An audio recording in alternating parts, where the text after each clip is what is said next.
I have 6 words for you. Arceus becoming human in a roguelike.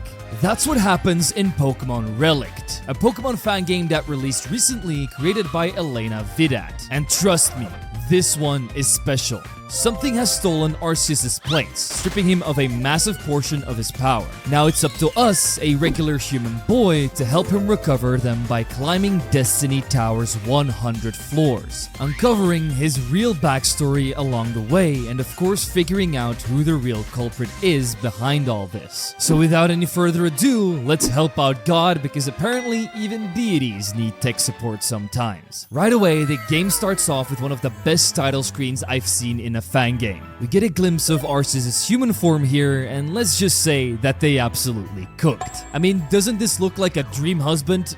I certainly think so. As we're thrown into our journey, a golden light starts speaking to us in a black abyss, very similar to Legends Arceus. Surprise! It is Arceus. After some polite introductions, we pick our difficulty and are sent in search of God himself. We wake up on the bottom floor of Destiny Tower, and the first thing I have to say is, look at this menu. It's so stylized, so clean, and genuinely beautiful to look at. I can tell this game is filled with passion. And that's what we love around here. It doesn't just show our character, it also shows things like the level cap, which is incredibly important for a roguelike. And then I notice it. A built-in fast forward button. One of the best features ever created. I'm already in love. Things only get better when we head upstairs. This is where we run into the godly horse himself. But in a flash, he disappears and suddenly shows up behind me in his human form. Bro starts speaking in this old medieval voice using words like thou and requirest, so I immediately tell him to please talk normally. He finds this rather amusing and introduces himself as Arceus, the original one, the creator, almighty Sinnoh. I know, very humble guy. He explains that we're currently in one of his domains called Destiny Tower. However, something strange has happened. Distortions of time and space have appeared throughout the tower, filling it with wild Pokemon and other anomalies. These distortions also affected him, causing him to lose all of his 18 plates, which hold much of his strength. So using the last power of his, he summoned me here to climb the tower and help him recover them. Not like we really have a choice, because we can't leave without his help anyway, but at least he shows one of his good sides by letting me choose a starter Pokemon. Bulbasaur, Mudkip, or Scorbunny. And I mean, do I really have to tell you who I picked? From here on out, Arceus walks by my side, and this even changes in the menu. Man, I love it when art is this good. My character, on the other hand, is clearly not thrilled about having God breathing down his neck, but oh well, time to enter the first floor. The best way to describe the gameplay is Pokemon Mystery Dungeon style. Each floor is filled with its own Pokemon, items, gold, aesthetic, and layout. Like for example, on the first floor I find nature mints, Pokeballs, and Cascoons just existing. Eventually, we stumble upon a small pond that I can't cross on my own, so Arceus offers to help by letting me ride on his back.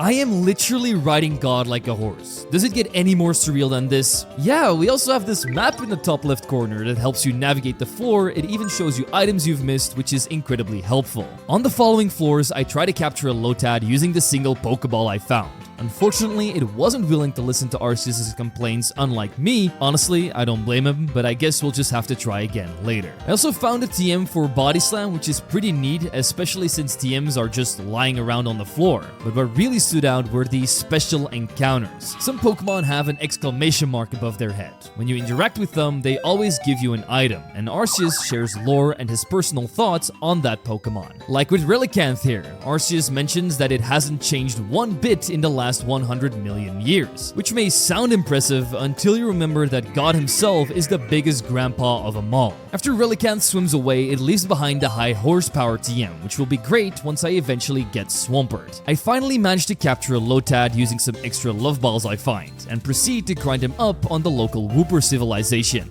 I also found my first Megastone, the Gengarite, and soon after, my very first boss, Gliscor. Just like with Relicanth, Arceus explains some of its lore, that this thing just keeps gliding around all day and nearly never hits the floor. And by the time you realize it, it probably has you in its fangs already.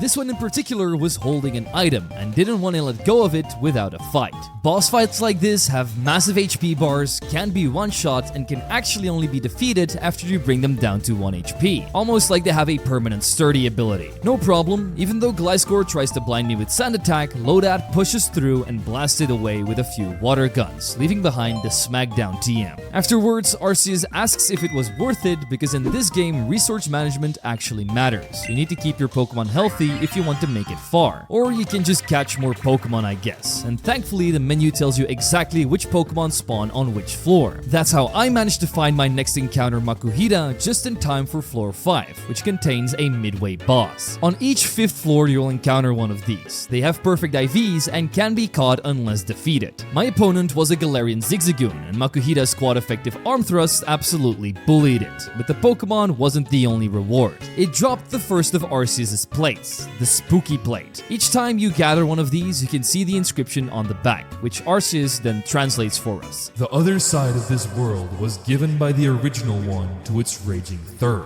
This refers to the Distortion World and Giratina.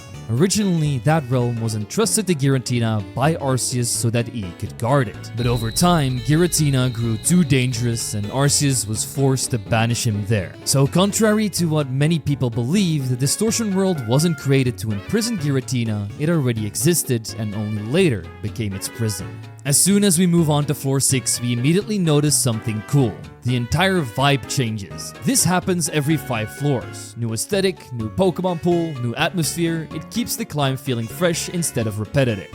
In this cave-like area, I capture a mischievous Impidimp and a Tadbulb for extra type coverage. We also learned that Phalanx was created to represent teamwork, which is ironic because every Phalanx I've ever fought has jumped me like a gang. Floor 10 is our first major checkpoint, a respite area. This is where Arceus allows us to prepare for the upcoming boss fight by summoning his trusted companions, Yuxi, Mesprit, and Azelf. They look a little bit different though, as they're all in human-like forms now. And I cannot stress this enough, they are adorable. But they're also extremely useful. Yuxi, the wielder of knowledge, sells TMs and gives hints about the upcoming boss's type. Mesprit, the master of emotions, heals your Pokemon and sells health and battle items. Azelf, the wielder of willpower, lets you access the PC and sells Pokeballs and medicine. Arceus himself also offers some unique services, like being able to trade your colored shards in exchange for legendary Pokemon. But these shards are pretty rare, so don't expect to get a lot of them. You can also tell him you're bored, and he does not like that. This will turn him into Steve Harvey, unlocking a trivia minigame where Arceus gives you Pokemon facts, Pokédex entries, typings, heights, and you have to guess which Pokemon he's thinking of. You can ask up to 5 questions per round to narrow it down, and if you guess correctly, you move on to another Pokemon. Every 3 correct answers, Arceus rewards you with an item. This got me Mega Stones, TMs, and the feeling that God desperately needs hobbies. He can also teleport you to different floors if you're farming resources or Pokemon and tell you exactly where specific Pokemon spawn. And if you don't interact with him, he just stands there, doing his divine alpaca thing. Some characters here have question marks above their head, meaning they want to talk to you. Yuxi had one of those and she tells us something really interesting. Arceus knows every truth, every secret, but he shares very little, because he views others as fragile, playthings destined to break. So if he chooses to reveal something to you, it's a rare gift, a sign of your value in his eyes. Arceus himself tells me about his life and that nothing really interesting happens to him. He stands at the top of Destiny Tower watching the world move along. He only intervenes in moments of absolute urgency. One time, the world was on a direct collision course with the sun, so he called upon every legendary Pokemon to stop it. You know, casual apocalypse prevention, but these moments are rare. After each lore conversation, we're rewarded with XP candies, heavily incentivizing you to actually listen. And since I love learning about this lore, I'll be listening every single time. Yuxi warns me that the upcoming boss specializes in flying types, so after prepping, we head upstairs and are immediately greeted by Faulner, the first Johto gym leader. I have so many questions about how he ended up here, but he clearly has none. He just wants to fight. So Tadpole shocks his Hoothoot into the afterlife, Mudkip rocks his Starly, and with help from Impidimp and Makuhita, Pidgeotto goes down as well. Arceus then literally zaps Faulkner away. No walking back, no explanation, straight to the lobby. He drops the icicle plate for us though, and the inscription reads, Two beings of time and space set free the original one. This refers to Dialga and Palkia entrusted with the creation and control of time and space. Each resides in their own realm separated from one another, because time and space are the most dangerous things to tamper with. Arceus compares them to this very journey, something he's never experienced before, something that actually makes him happy. And I have the perfect response to that. Dude, I'm bored. He can't be having that, so to spice things up, he hands me a space globe. Every 10 floors, it shows us a glimpse into another timeline or dimension. And as I try to go upstairs, it begins to glow. And once again, the polish in this game is unreal. Just look at this animated scene. Inside the globe, we see a timeline where Arceus is weakened and crashes into the snowy peaks during a solar eclipse. He is later found by a hermit and her Fido. She notices that he's in pain. As she is starting to worry about what this thing is, one of Arceus' plates begins to glow beneath the snow. Fido and her dig it up and Arceus fuses with it, transforming into his human form. Stumped and unable to understand what he is, the hermit carries him back to her home. And just like that, the globe closes. We're back in Destiny Tower where we arrive at a beach-like area that runs to floor 15. Here I capture an Arrokuda, a Riolu, and my Lotad also evolved into Lombre. Everything's going pretty smoothly until I encounter my next boss, Villain. This Pokemon has 2 minds, and while that sounds like an advantage, in reality it just means twice the rage. And I learned that the hard way, because I let it set up growths, a terrible decision, and once it was boosted, it started hitting like an absolute truck. One by one, my entire team fell, and just like that, our run seemed to be over. Losing sends you back to the bottom of the tower, but here's the genius part. You keep all your Pokemon, you keep all your items, and you can teleport back to every 10th floor. So failure doesn't really feel punishing. Arceus basically shrugs and says, yeah, that happens. So I climb back up, grabbing every item I can along the way, including a super cool Origin Ball. Unlike the main series version, this one doesn't have a 100% catch rate and can trap legendaries, but it still feels special. Mudkip also evolves into Marshtomp along the way, and back on floor 15 we defeat a weak Horsey, which drops the Flame Plate. Its inscription reads, The power of defeated giants infuses this plate. Arceus explains that before the universe even existed, there were others besides him, beings who tried to challenge him. He defeated them and infused their power into this plate. This was the first act of justice he ever carried out, and it's probably where his judgment attack comes from. Moving into the next floors, things start getting spicy. We encounter Pokemon like Larvitar and Beldum, and even though I try to catch one of them, it drains nearly all of my Pokemon's HP and Pokeballs. Sometimes you just have to accept defeat and walk away. I do, however, find Sacred Ashes, which feels like Ho-Oh personally blessing my run, and that was nice. Feels way more genuine than what Arceus is doing. On floor 17, we run into a Spritzee. This Pokemon changes its aroma based on the person smelling it, and for some reason, Arceus smells freshly baked bread. This will be very important later. Trust me. Later on, Arceus makes a joke about Garchomp and pianos, which is enough to activate my fight or flight response. It felt like I just stepped into Cynthia's room, so we immediately eliminate the Landshark only for it to drop a completely useless item that I will sell for money later on. Worth it. On floor 20, we reached another checkpoint. This time, Azelf wanted to talk. She explains that Arceus has the power to literally do anything. But when you can do everything, effort starts to feel pointless. So often, he calls it boring and leaves the work to the Lake Trio. But they don't seem to mind too much, luckily. Arceus then asks me a question.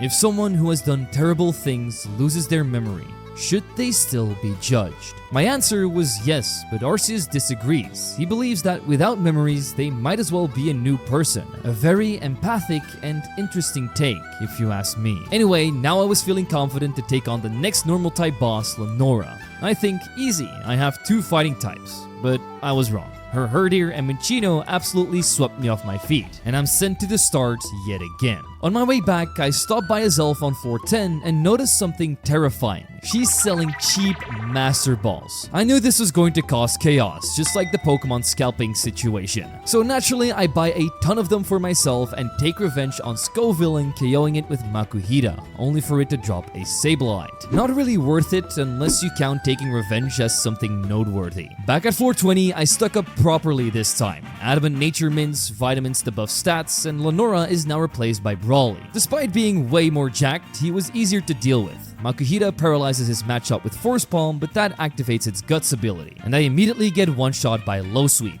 Luckily, Lombre and Marshtomp are big boys who can easily handle his Makuhita and Tate once they team up together with Arokuda. Victory is ours. We receive the splash plate and its inscription reads, "The rightful bearer of a plate draws from the plate it holds." This refers to Arceus being the creator and true owner of the plates because he carved them not just as tools but as symbols to show mortals which gods to revere and which to fear. He jokes about giving us a quiz on them at the end, and if we pass, we can stand beside him as a god. He's only joking, of course. He'd never allow something like that to happen. A mere mortal like me could never be a god in his eyes. But at least we still have our little space globe, and this time it shows us that we're inside the hermit's house. Arceus has rested and awakened, but he can't speak properly, only repeating words the hermit says. She ends up giving him freshly baked bread, which he loves. She also talks about her dream of opening a bakery one day, but for now she works as a guide helping people cross the mountain. Because get this, they're living in a small tent on Mount Coronet. However, despite all of this, she still doesn't understand what Arceus is, only that he's heard, and that he probably lost his memories. So she promises to take him to someone who might be able to help out with this situation. But before we can see more, the globe closes once again. We return to reality on floor 21, a beautiful area filled with stone structures and flowers blooming through the floor. Here I capture a Cyndaquil, which immediately evolves into Kalava and also a Pharaoh Seed. We also encounter a Spinda, the Pokemon with over 4 billion patterns. Collecting them all would be insane, and yet people do it. If you're one of them, you're absolutely crazy, dude. Go touch grass right now. Anyway, on to the next in-between boss, Squirtle.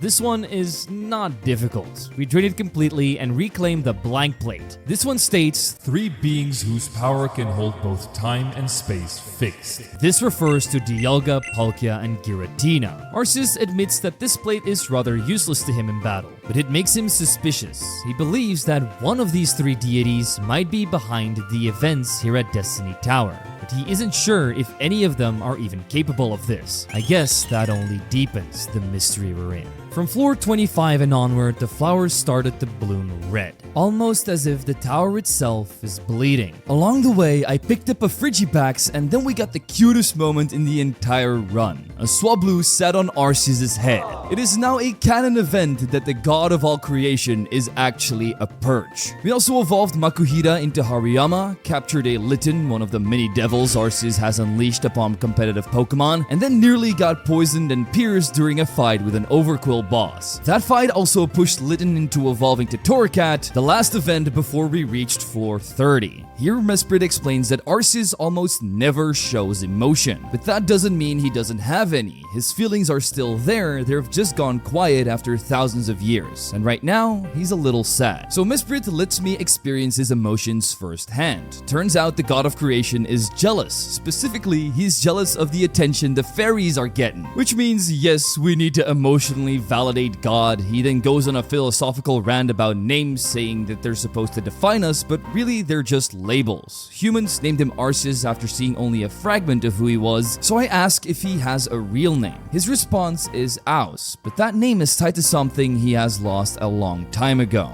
Something he can never be again, so he refuses to claim it. I wonder if we'll ever find out what he means by this. But for now, let's buy a lot of vitamins and life orbs because nothing heals trauma like performance-enhancing drugs. And of course, heading into a fight with Whitney, who is of course a person who for some reason continues to serve as Satan across multiple Pokemon universes with her Miltank. Her team, which consisted of Clefairy, Miltank, Teddiursa, and Apom, got absolutely deleted by Hariyama's Palms, Ferroseed Spikes, and Marshtomp's Rock Slides. So in a matter of seconds, the demon was exorcised. Upon leaving, she dropped the Dread Blade, which reads, "To make matter three-make spirit shaping the world. This refers to the creation and Lake Trio, the Pokemon responsible for forming reality itself. Arceus asks which of the three spirits we align with most. He believes his strength is knowledge, but for me it's probably emotion, since I'm quite an empathic person. But what about you? Let me know in the comments down below which lake spirit you personally align with most. Arceus then also admits he thinks about erasing his memories just so he can experience everything again for the first time, which is either deeply profound or deeply concerning, because next up is another space-time globe event. Here we see Arceus and the Hermit meeting Kogita, who immediately realizes that a white horse Pokemon that can turn into a human is in fact God. She recalls an ancient myth. The day of the eclipse heralds the coming of the creator. Then all of a sudden her cutting board starts glowing. It fuses with Arceus because, plot twist, Kogita has been using the Pixie Plate as a cutting board. God is powered up by kitchenware, but Kogita explains that this isn't the true Arceus, but only a fragment of him. The almighty Sinnoh would never fully exist in the mortal world. She doesn't know why this fragment lost its memories. The answer belongs to Arceus alone. The Hermit absolutely loses her mind for about 3 seconds, then immediately goes back to being calm. She also notices that Arceus looks healthier after absorbing the plate. So their conclusion is this: the more plates he recovers, the stronger he becomes. New main quest unlocked: feed God his dinnerware. But we'll have to find out how they do that in the next episode, because now it's time to go back to gameplay. We've entered the lava cavern of floors 31 to 35, where for some reason delibirds are just hanging out. One of them even gave me a present. In a volcano? Sure. I guess Santa was done with the shivering cold for this year. I also caught a Hisuian Zora, and if you want to be named after Pokemon like this as well, consider becoming a channel member. It genuinely helps out and it's greatly appreciated. We learned that Castform's weather also somehow affects the distortion world, so I guess even Giratina can somehow be chilling at the beach and shivering in snow. We did an evolution to get ourselves Zoroark by wiping out the local Rhyhorn population and defeated a Turturga boss on floor 35, unlocking the beast that is Incineroar. We also picked up the Fist Plate, which explains that reality becomes unstable due to Giratina in the distortion world. This instability creates anomalies, things that shouldn't exist. Arceus, however, finds them entertaining because God likes chaos, as it's fun to watch for him. On the next floors, everything started looking like an underground Minecraft city. Here we briefly got brainwashed by our friend Malamar, who then handed me a Metagrow site. I also caught a Krokorok for its Intimidate ability, and we cruised our way to floor 40. There I bought the TM for Scald, gave it to Lombre, and evolved him into Ludicolo. I also evolved Marshtomp into Swampert to see the rise of our own god while listening to what Yuxi and Arceus had left to say. Apparently, Arceus decided to make the lake spirits take on human forms so they could communicate with me better. Completely unnecessary, by the way, because they can already talk via telepathy in their Pokemon forms. But hey, Arceus loves creating and recreating things, so now they've got fancy ropes, and at least they seem happy about it. We also learned why Arceus keeps his wonderful hair braided. If he unties it, it starts floating upwards, which is kind of hilarious, but can also be deeply unsettling to mortals. So yeah, the braids stay as we help him put them back in. I buy more vitamins, grab the Dark Pulse TM for Zoroark, and move on to the next fight against the Ghost-type gym leader Morty. He leads with Miss Magius, which is faster than my Zoroark but not strong enough to two-shot me, so Shadow Claw sends it packing. For Gengar, I swap into Incineroar, who immediately suplexes it with the Darkest Lariat like this is WWE. Then comes Dusclops, who decides it's time for psychological warfare. Pain Split, Will-O-Wisp, emotional damage, nearly my entire team gets crippled by it. But Ludicolo not only outdances but also outdamages it in the end. His last Pokemon, Haunter, gets knocked off by Hariyama, and that is the end of our fight. With Morty down, we grab the stone plate. Its inscription reads, It gathers power from the plates, listening to the flute's song. This refers to the Azure Flute, one of the many ways mortals can summon Arceus at the Hall of Origin. Only a handful of humans have ever managed to do it, and Arceus says that they were very interesting individuals. He even offered to either strengthen their Pokemon or let them use him as a tool. So apparently all we need to do is get some flute practice in, and we have the power of God in our hands. Time for another globe event. Here we see Arceus retrieving the Splash Plate from a Basculegion by feeding it bread. After fusing with this plate, the pain is now completely gone and he can finally speak normally again. His hair immediately starts floating upward, and this is where the braid ID came from in the first place. At least Fido thinks it's stylish though. Since Arceus is now fully healed, the Hermit assumes he no longer needs her help. After all, he's a god. He's probably got better things to do. Except he doesn't. Without his memories, he has no idea what his purpose is places anymore, so he suggests he stay and help her out around the house. You know, flying, lifting things, basic god chores. Maybe one day they could even open up her dream bakery together. They both agree instantly because, you know, Arceus owes her his life and all, and helping her is genuinely all he wants to do. But there's one problem. He can't keep calling himself Arceus or God. That would be way too obvious. So she asks him to pick a name, and he happily goes for Aus. The plot thickens, but first we need to go back to reality because now we're on floor 41, where a Chansey helps us out in a desolate wasteland desert. God created this Pokemon to help others back when he still cared about everyone's well-being above all else. Now he thinks that's kind of boring. We also get absolutely roasted by a Klefki, find a waterfall TM, huge for Swampert, capture a Haunter so we can eventually use its Megastone, and after some grinding, Ferroseed also evolves into Ferrothorn, just in time for the floor 45 boss. This was just a little Murkrow though, which easily gets 2-tabbed by Swampert, earning us the Zap Plate. Its inscription reads, The third being raged, raining down bolts of anger. This refers to Giratina's rage, which is always directed at Arceus, and yet, even after everything, it still fulfills its duty Arceus gave it. So maybe it doesn't hate him as much as we think he does. Or he's just scared of his godly power. It's either of the two. On floors 46 to 50, the Meadow section, we encounter an unknown. Arceus finds this strange, since they usually travel in groups, and this is just the letter I, so he asks what I think it stands for, and I answer, idiot. A bold and risky move insulting God like that to his face, but I'm still alive. No trip to the distortion world for me. We also learned that Minior are apparently eaten by Pokemon in space. Arceus wonders if the different colors taste different and decides he's going to ask Rayquaza about it later. On 450, we stuck up on even more vitamins, now way cheaper, and Arceus gives me the Mega Ring, meaning Mega Evolution is officially online. We also learned that Arceus leaves behind a faint twinkling sound wherever he goes. He designed it to soothe people just by being near them. Azelf then tells us about what the tower used to be like before the anomalies that happened today. This place used to be filled with monster houses, traps, and your level getting wiped constantly when you entered the tower. Not exactly a 5-star tourist destination, and apparently the original plan to attract visitors was also questionable. Arceus scribbled the tower's location on a napkin, then gave it to a Spinda who runs a coffee shop, and people were supposed to find it at the bottom of their cup? Yes, that's a Pokemon Mystery Dungeon reference right there, and yes, God absolutely has zero marketing skills. After some prep, including evolving Gengar with a Link Stone, we face the halfway opponent boss, Big Texas Man Clay. Not only does he have a lot of style and fashion, but he also has a very good choice in team members, as he leads with Mega Swampert. I unfortunately have to take down my own boy with Giga Drain, but then his Steelix detonates like a nuclear warhead.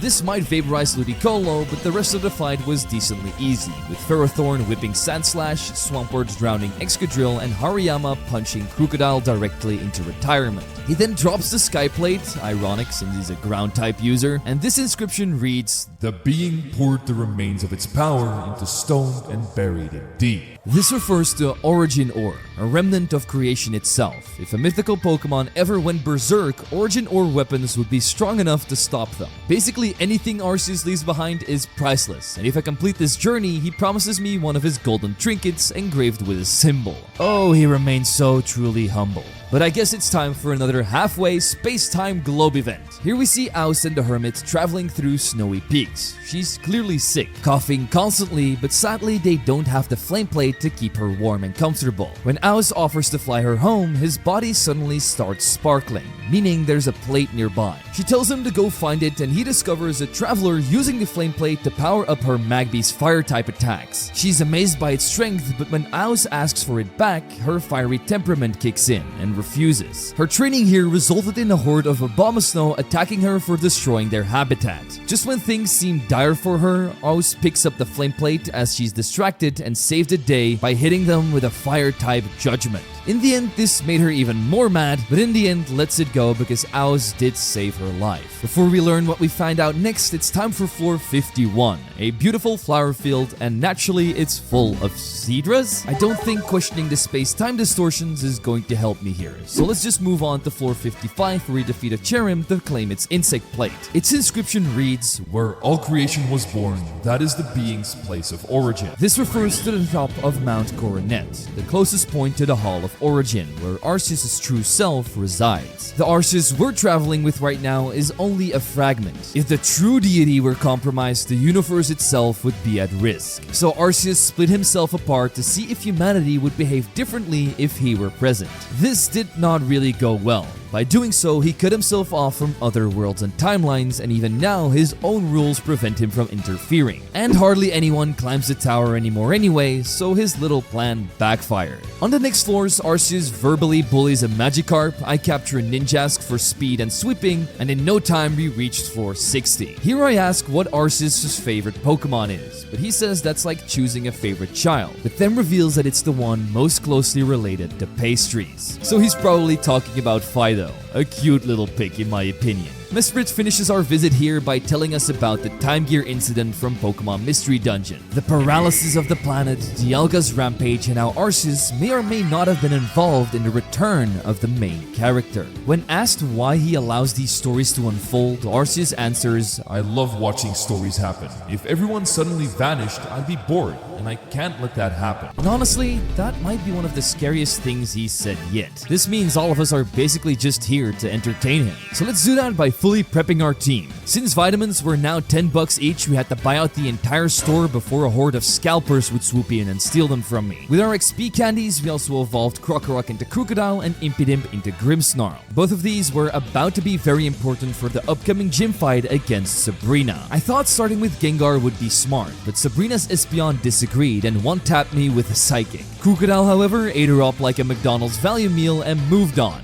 Then came Alakazam, who revealed its true villain arc, a Focus Sash. It not only blasted Crocodile with an energy ball, it also immediately KO'd Grimmsnarl after hitting it with a Sucker Punch. Thankfully, Incineroar cleaned it up after Alakazam missed a Focus Blast. He also dealt with Jinx while Ferrothorn absolutely farmed Mr. Mime and Slowking with Iron Head and Power Whip. This lets us acquire the Earth Plate, which reads, When the universe was created, its shards became this plate. Arceus explains it like this. He wasn't always alone. But by the time the universe came into being, he was the only one left, watching everything unfold. Which raises the very uncomfortable question, who was there before him?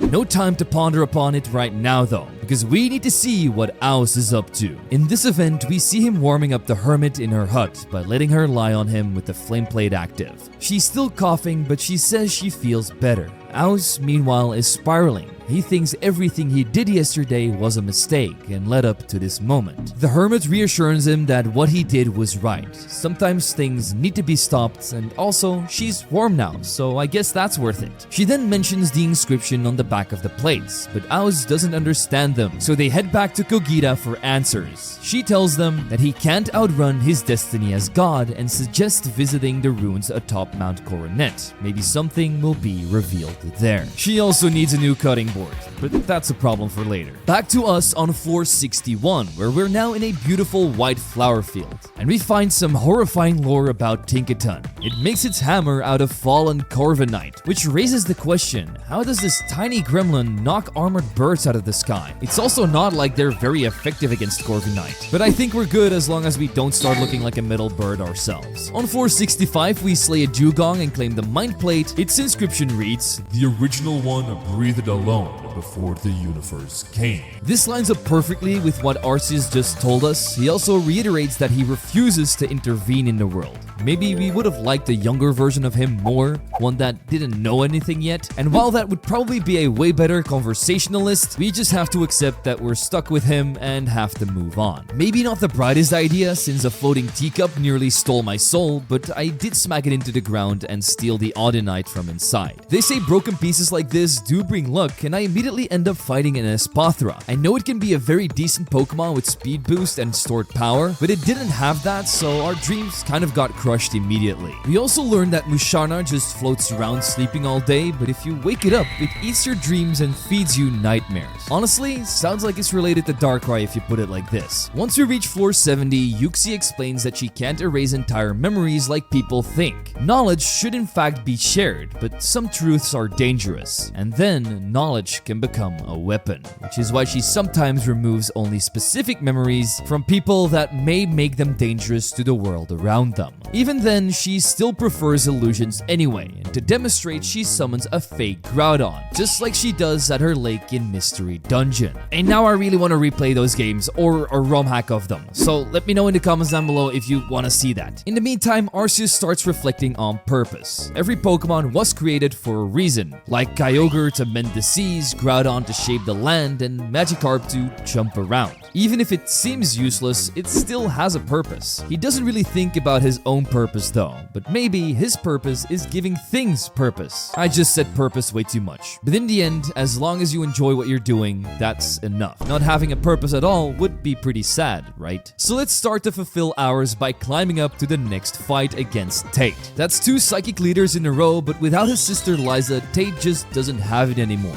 The spark seems to be gone. What really shocked me though was how weak Ninjask was. With 2 swords dances, it still couldn't kill his clay doll with X-Scissor. I'm sorry buddy, you lied on your resume. You're not a fast sweeper at all, you're a slow toilet cleaner. So I let my other hires, Zoroark and Crocodile, clean up the rest. This gets us the Toxic Plate, which reads, The rules of time and space change within the opposite world. Yep, Distortion World again. Our actions here affect things there, just don't try to break anything Giratina likes. With another 10 floors out of the way, it's time for another globe event. Aus and the Hermit reach the top of Mount Coronet, where they find ancient ruins, statues of the deities, and one that's broken down. Aus somehow already knows Dialga and Palkia, despite never being here. Somehow, he actually understands every Pokemon instinctively, like the knowledge was etched into his mind. After digging deeper, he realizes the broken statue is Giratina. The moment he says this, a kid in robes with a Gible storms in yelling, "How do you know that? All records of Giratina were erased." The kid then admits he's been spying on them.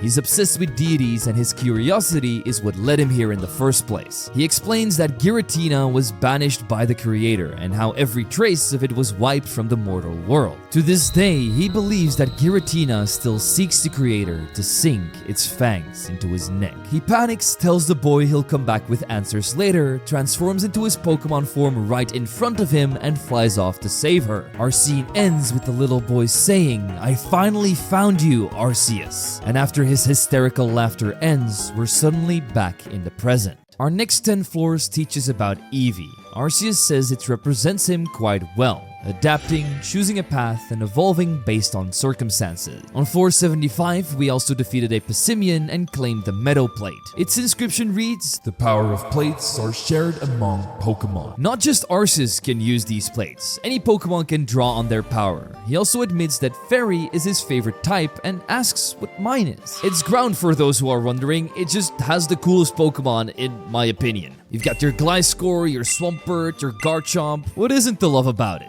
Anyway, finally on floor 80, after getting jump scared by Mimikyu, Azelf tells us about their homes. Hidden caves beneath lakes, and her is a crystal chamber deep underground. Arceus says that this version of the lake is way better than having your lake blown up by a bomb, leaving Magikarp flopping everywhere. This refers to Azelf's lake in Sinnoh, which is obviously a lot different than the Mystery Dungeon version. Arceus also mentions that he loves going to the bakery in the morning, because fresh bread is the best. And if you don't appreciate that, he genuinely pities you. Okay boss, I'm buying a baguette right now. Get off my back. Afterwards, I did some candy popping to get Baxcalibur and Barraskewda. This was perfect prep for our next fight against Iris. Luckily, it wasn't her champion version. Otherwise, we might have been in trouble. This fight was a piece of cake, with Grimmsnarl destroying her Druddigon, Turtonator getting crushed by Godzilla's scales, Crocodile then Earthquake the Dragon Drawbridge, and pummeled Haxorus and Como-O into the ground with outrage. Hydreigon then gets completely devoured by Baxcalibur, and afterward, we finally get Arceus' favorite plate,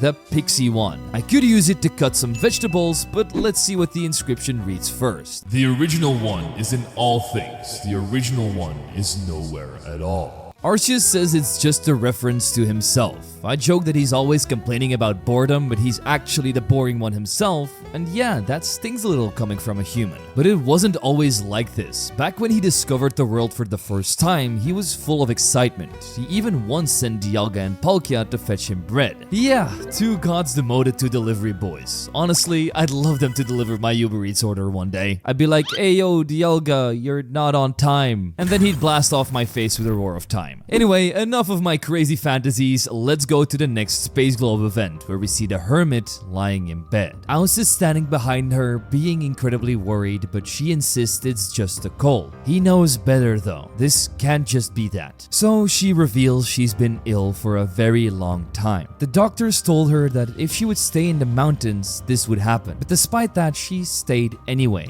Without her, how would people be able to cross the mountain? That was her purpose. Alice argues that you can't just live for others. That's incredibly unfair. She counters with the story of a woman she once helped. Without the hermit guiding her across the mountain, that woman would have never seen her family, as they live on the other side. So sometimes, purpose isn't about yourself. It's about making sure the world keeps moving for other people. Yes, she admits her dream of opening a bakery with Oz would never come true, but being with him made her forget her illness. For the first time, she was happy to have someone by her side, and she's very sorry she hid his illness from him. From there, she asks him the question, Alice, what will you do once I'm gone? He says he wants to live freely, not as Arceus. He wants to be his own person. After hearing that, she smiles and says, The world is beautiful, even in hardship. Remember that. She then asks him to bake her bread, and Aus has never baked before, but still tries his best. It's the least he can do for his sick friend. When he's done, he says it's a little burned, but at least edible. He walks over to the hermit, ready to give her the bread. But it's already too late. She's passed away, and this leaves Aus in sorrow. What will be the next thing on his path? I guess we'll find out once we reach floor 90. Before that, we nearly got crushed by a Beware's Hug, captured a Dracozolt capable of hitting like a truck with Bolt Beak and a Choice Band, defeated and captured a Mian Shao to claim the Iron Plate, and its description read, That which fills the other side of the world can shape the rage and mold it. A reference to how the distortion world absorbs negative energy from our world, affecting Pokemon and humans alike. So if it would ever become unbalanced, the behavior of people and Pokemon could change quite drastically. Let's hope that doesn't happen and change our minds to something else, like what is underneath Dicklet in the underground? Arceus obviously knows but doesn't want to tell us, but I personally like to imagine it's a buff, manly guy under there. On floor 90, Mesprit, Azelf, and Yuxi stop me from what is basically a group therapy session. They explain their three specializations, emotions, willpower, and knowledge, and say that if you're even missing one of them, you're probably not making it to the end of your goal. And that is very much true in real life as well. If you want to accomplish something, you need the knowledge over it, you need the passion for it, and the willpower to keep going. With that wisdom acquired, Arceus asks if we're enjoying the space globe so far. I think it's a very interesting story, but he says he can't see into it himself because it works differently for Pokemon and humans. He says that if he would be able to see it and it would be enjoyable to him, he'd absolutely steal it. He'd be glued to this thing with a bag of popcorn, binge watching it like it's peak cinema. Now it was on to our second to last boss fight against the champion Alder. For him, I did add a Typhlosion to the team, which sets up the fight against his fiery Volcarona. It somehow outspeeds and does way more than I expected with a Bug Buzz, resulting in my eruption not doing as much as I wanted it to. So I swap into Ninjask to take another Bug Buzz, but by the time I try to hit it again, he swaps into Crocodile. My X-Scissor isn't able to do enough damage again, and once he destroys me, his Moxie activates. Ferrothorn is now the only thing that can take a hit, so Power Whip cleans it up, but then Volcarona comes back out and melts the other half of my team. Eventually, Incineroar Flare Blitzes it and then dies to recoil damage. I guess all things in life need to be balanced like this. Luckily, Dracozolt doesn't abide to those rules and takes down Conkeldurr and Chandelure with Bolt Beak. Baxcalibur then devours Reuniclus, and Typhlosion absolutely chefs up Braviary right at the end. Champion down, Flameplate claimed. This one reads, 3 beings were born to bind time and space. this is clearly about Azelf, Yuxi, and Misprit, but besides them, the only ones who can hold reality together are Arceus himself and Giratina. And with everything out of balance here in the tower, Arceus admits there's not really much he can do right now. He also doubts that Giratina would help him. I know, shocking. So I ask, why leave everything in the hands of a random human like me? Of course, it's because otherwise it'd be boring. He reminds us he's just a fragment, not the real deal. There's no reason for him to go all out and save the day himself. He'd rather have fun, even if it ends up with his own death. I know, kind of crazy, but at least we have some good news. Every plate has now been returned to him, but Destiny Tower is still unstable, so he asks us to climb to the top so we can fix it together. One last push, let's do this. Before the last 10 floors, our final Space Globe episode plays. So let's find out what happened to Aus. We see Aus standing at the hermit's grave. She's just been buried, and he's grieving. Aus thanks her for the love she gave to him and the world. But just when he's about to leave with her most trusty pal Fido, the mysterious boy from before appears again. He removes his robes and shouts, "Finally, I found you, Arceus!" And it's revealed to be a young Volo. He begs for Aus's blessing to uncover the secrets of creation, but Aus tells him the truth. I am not the Arceus you think I am. I'm just a fragment with no memories and no knowledge of my true self. Volo immediately thinks this is a test and starts ranting about how life is unfair. It's filled with death, suffering, and misery everywhere, and he wants to erase all of that to make a perfect world. Aus shuts him down by saying that suffering, death, and all of those things are necessary to make people grow. But Volo doesn't seem to understand. He accuses Aus of mocking him, of treating the world like a game, and of being bored and sitting on his high throne while everyone else suffers. Why don't you just fix everything? Why do you let us struggle and suffer? Aus gets really emotional and refuses to argue at the grave of someone he loved. That's when Volo decides that this isn't Arceus. It's just an empty vessel. He calls Aus a waste of time and vows that one day he'll conquer the real Arceus. And that is where the Space Globe ends. So yeah, is Volo behind this entire mess? Let's find out. As I start climbing the final floors, God blesses me with insane luck by randomly letting me run into a shiny Centiskorch, so I immediately add it to the team without hesitation. We also run into a Dracovish, a Pokemon that Arceus hates because it wasn't created by him. It was made by mankind, which is why it's such an abomination. I guess that's what you get when you try to do God's work. And I guess for once, Arceus isn't responsible for a Pokemon's suffering. On floor 95, we defeat and capture a Walrein boss, but now we don't get a plate anymore. So straight on to the last 5 floors it was. Near the end, Arceus almost got fooled by a Sudowoodo, and I burned my last few Master Balls on a Dragapult and a Galarian Moltres to at least get 1 legendary in my ranks. Eventually, we reach the last checkpoint, and this is where we need to say goodbye to the late Guardians. They say I look lost, like I put all of this effort in and I don't really know for what. I haven't gotten any clear answers so far, but they admit they're in the dark too. Arceus summoned them here and told them absolutely nothing. Only he truly knows what's going on here. But we have to remember that no matter what, we do have our knowledge, emotion, and willpower. And with those, we can do anything. No one gets to take them away. The last thing Arceus mentions before we head up is that he lost his notebook somewhere. What's inside of it? Fictional stories, worlds he wished existed but don't. He just tends to love writing because it's something that really entertains him. But now it's time to write the end of this story by taking me up to the peak of Destiny Tower. Arceus says he's going to fix everything now, but first he tells me the truth. He always says he doesn't interfere because when he acts, even the smallest change can destroy balance. But this time, he broke his own rule. There is no outside force, no villain pulling the strings. This is all because he was bored. And me, I don't matter to the balance of the world.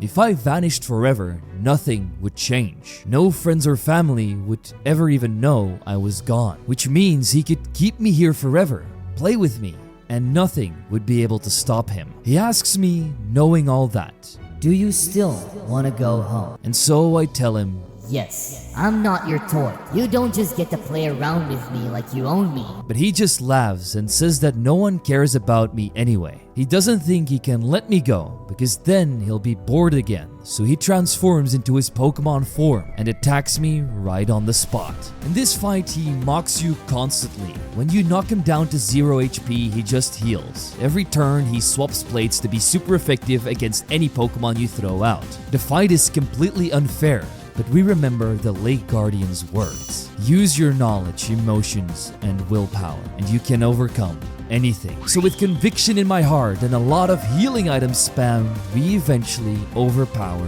Arceus and defeat God. In a final hysterical laugh and a flash of light, Arceus admits this fragment was a failure. He asks if I would really rather suffer than stay here and matter. My answer to this was, even if I don't matter in the real world, I'll still try to become something meaningful. Arceus pauses and smiles for a little while. Humans always reaching for the impossible, even if they're told they can't reach it. Despite his own thoughts, he honors my choice and opens up a portal home. Before I step into it, I ask what he's going to do now. And without me, this fragment is boring. So he's going to shatter himself into a million pieces. And maybe the next fragment he creates will be different, born without memories, free to become something new, worthy of the name Aus. After that, he erases all my memories of this place and thanks me for the wonderful time we had. Once we step through the portal, we end up seeing Aus again. He's buying bread and struggling with the math of payment. Eventually, he drops a coin, and in that moment, we walk by, pick it up, and hand it back to him. He thanks us, completes his transaction, and goes on to climb the mountain where he once fell during the eclipse. It's so different from last time he was here. The world feels so peaceful, and even though he doesn't really have a purpose, he chooses to move forward from here on out to carve his own path. And that was the story of Pokémon Relic. A game with heart, with passion in every step. One of the most beautiful art styles I've ever seen in a Pokemon game, and I'm so glad I got to share its story with you.